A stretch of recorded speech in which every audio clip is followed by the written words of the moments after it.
saat ini sudah menindaklanjuti apa yang menjadi arahan Bapak Gubernur serta Forkopimda Aceh berupa perseteruan bersama. Jadi dalam hal ini kami dari Dinas Tenaga Kerja sudah mengadakan pertama sekali rapat dengan para kepala bidang untuk memastikan bahwa setiap pegawainya tidak nongkrong di warung kopi, apakah di waktu siang maupun di waktu malam. Jadi semua pegawai harus di luar jam kerja, harus berada di rumah. Itu pun kami sudah membuat jadwal siapa yang harus bekerja di kantor dan siapa yang harus bekerja di rumah, dapat melakukan piket kerja. Kemudian kami juga sudah menyediakan peralatan-peralatan yang diperlukan, seperti misalnya termogan untuk mengukur suhu badan seperti yang ada saat ini sudah dipraktekkan beberapa karyawan yang datang dan juga kepada para pengunjung. Langsung dilakukan tes suhu badan dengan alat termogan ini.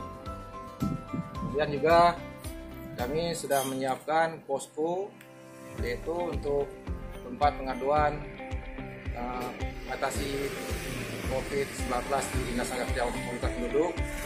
Karena di posko ini sudah tersedia juga hand sanitizer,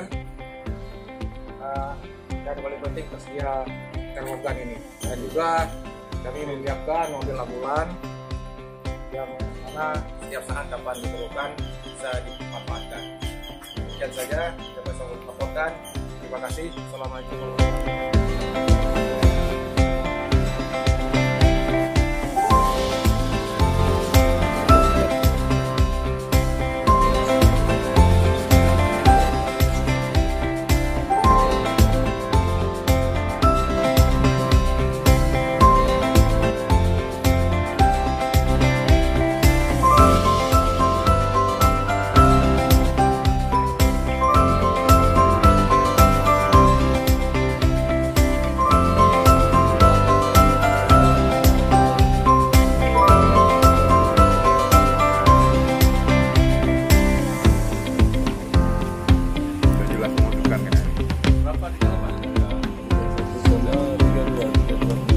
Rumah berdiri lain, duduk lain.